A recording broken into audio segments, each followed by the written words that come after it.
रामकृष्ण हरे.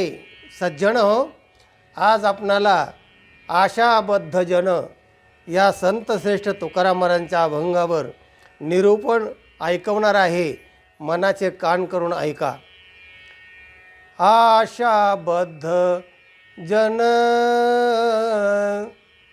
काय जाणे नारायण, करी इंद्रियांची सेवा.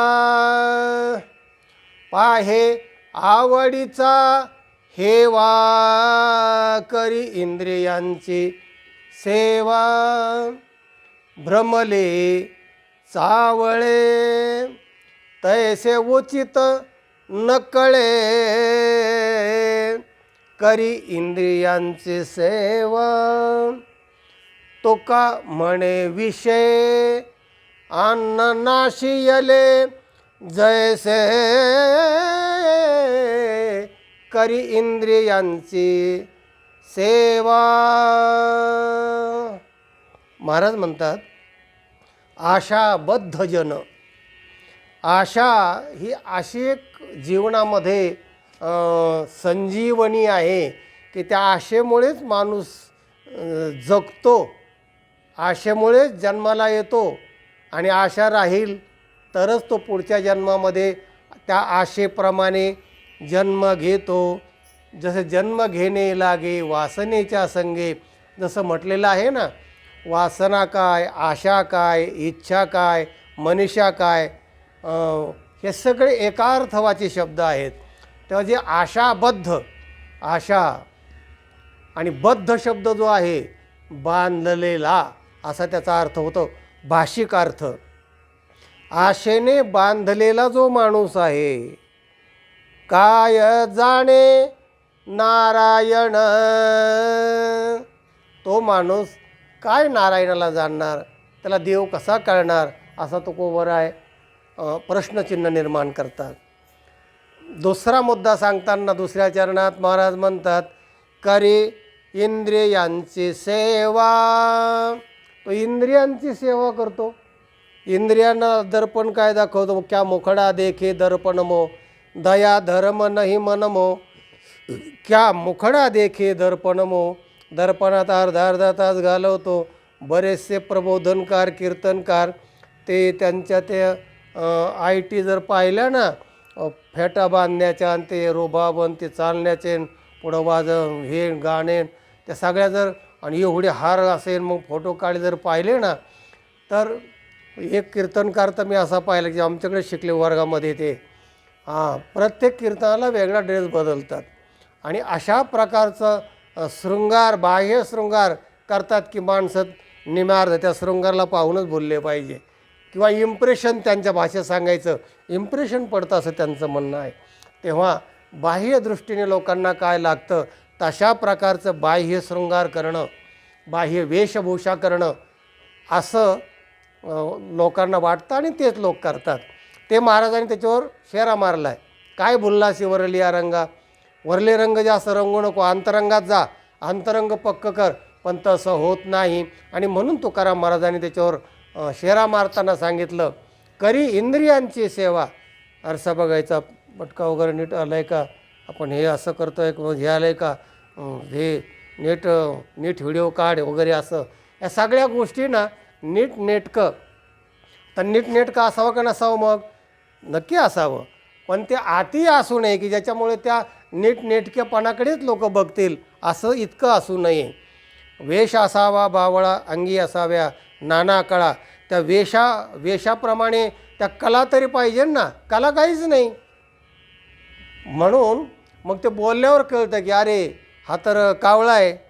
कारण काकः पिकः कृष्ण, म्हणजे कावळाही काळा दिसतो आणि कोकिळाही काळा दिसतो, पण वसंत समये प्राप्ते काकः काकः पिकः पिकः, असं सुभाषितकार म्हणतात. ते ओरडल्यावर बोलल्यावर कळतं की अरे याला ज्ञान नाही आहे, ज्ञान तर फार कमी आहे, हावभाव तर अवडंबर तर फार आहे.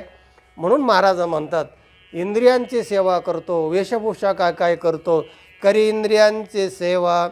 पाहे आवडीचा हेवा, आणि दुसऱ्याचा हेवा करण्याची फार त्याला सवय. आपल्या तोडीचं आपल्या पुढे कोणी जायला नको, आपल्या ओव्हरटेक कोणी होऊ नये, आपल्यापेक्षा महत्त्व वाढू नये, जरा डोईजड म्हणतात आपल्यापेक्षा होऊ नये, म्हणून त्याच्या समकक्षात जो असतो माणूस त्याचं तो टिंगल करतो, हेवा करतो, निवडून हेवा करतो. म्हणून पाहे आवडीचा हेवा म्हणजे त्याचा दृष्टांत मी पुढे सांगतो. तिसरं चरण महाराज म्हणतात, भ्रमले ते चावळे. त्याचं वास्तविक जे आहे ज्ञान आणि मन ते चावळल्यासारखं असतं आणि ते चावळतं सारखं. हे धर ते सोड, मृदंग शेक, मृदंग सोडला, गायन शिकायला गेलं, गायन सुटलं, मग गायन थोडे यायला लागलं, कीर्तन करायला लागलं, कीर्तन चांगले पैसे मिळतात, मग कीर्तनात घुसलं, कीर्तन करता करता नाही, कथेत फार पैसे मिळतात, लाखो रुपये, मग ते कथा, मग भागवत कथाकार वगैरे, असं सारखं ते चावळल्यासारखं करतं. त्याचं नक्की ध्येय, नक्की विषय त्याचा काही नसतो. महाराज म्हणतात, भ्रमले ते चावळे तैसे उचित न कळे. काय उचित आहे, काय अनुचित आहे, काय आपलं शक्य आहे, योग्य आहे, आवश्यक आहे, हे त्याला कळतच नाही. याच्यात पैसे जास्त मिळतात का, मग ते करायला लागतो. त्यात काय झालं, दुसरं ध्यानात आलं की तेच करायला लागतो. चावळल्यासारखं करतं. म्हणजे त्याला धरसोड म्हणतात ना, धरसोड, त्याची धरसोड आहे ना, त्याची परवड होते, असा एक माझा विचार आहे.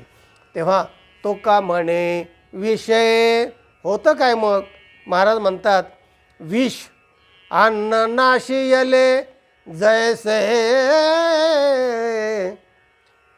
अन्नात जर विष थोडं टाकलं एक थेंबभर तर ते सगळं अन्न नासून जातं. तसं याचे चार जे अवगुण आहेत, आशाबद्ध, आशा खूप असते, त्याच्यानंतर करी इंद्रियाची सेवा असतो, लोकांचा हेवा करतो, आणि नंतर भ्रमल्यासारखं चावळतो.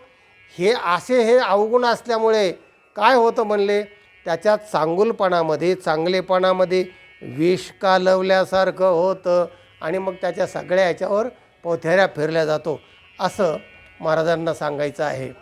आता आवडीचा हेवा असा एक शब्द अभंगात आलेला आहे. आवडीचा हेवा म्हणजे काय, दोन कीर्तनकार एका भाविकाच्या घरी उतरले होते. सप्ताहाचा काळ होता, 7-8 दिवस ते थांबणार होते. आणि मग एक कीर्तनकार नव्हता, तो दुसरा कीर्तनकाराशी गप्पा मारताना तो एक कीर्तनकार त्या माणसाला सांगायला लागला, काय तो ना, तो बैल आहे, त्याला काय कळते. आणि नंतर तो नसल्यावर ह्या दुसरा होता ना, तो त्याची निंदा करत होता, त्याला काय कळते, तो गाढव आहे. मग हा ग्रस्त हुशार होता की ज्याच्याकडे ते रहिवासी होते, जेवायला होते ना, मग त्याने दुसऱ्या दिवशी काय केलं की जेवण्याच्या वेळेला एका पुढे हरळ टाकली आणि एका पुढे कडबाचं हे टाकलं, कडबा ठेवला. ते म्हणले, असं काय करता हो, हे हरळ आणि कडबा आमच्या पुढे. नाही म्हणले, ते तुम्हीच म्हणले ना की हा बैल आहे, म्हणले बैलाला कडबा आवडतो म्हणले, आणि हा गाढव आहे म्हणून आज सांगितलं होतो मी, म्हणून त्याला हरळ टाकली. आणि मग त्यांना कळलं की अरे आपण हेवा करतो एकमेकाचा. त्यांनी बरोबर ओळखलं की अरे हे असं हेवा करणं चुकीचं आहे. जो करी दुसऱ्याचा हेवा सुख नाही त्याची या जीवा, असं एक प्रमाण आहे.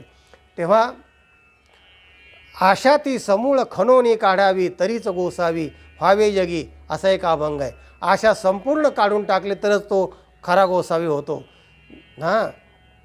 आणि वास्तव काय आहे, आशायाम परमम दुःखम नैराश्यम परमम सुखम, असे एक सुभाषित आहे. आशा हे दुःखमय आहे आणि नैराश्य म्हणजे वैराग्य हे सुखकारक आहे, असं शास्त्रकारांनी ठिकठिकाणी सांगितलेलं आहे. पण हे वास्तव आहे का, वास्तव तसं नाही. वास्तव काय आहे की जर आशाच नसेल, माणसाच्या जीवनातली आशा काढून टाकली, शास्त्रकाराप्रमाणे आशा ती समूळ खडून काढावी तरीच गोसावी व्हावे जगी, असं समूळ मुळासकट खणून काढली जीवनातली आशा, तर माणूस जगेल का, माणसाला काय आनंद होईल का, कारण आशाच नाही ना.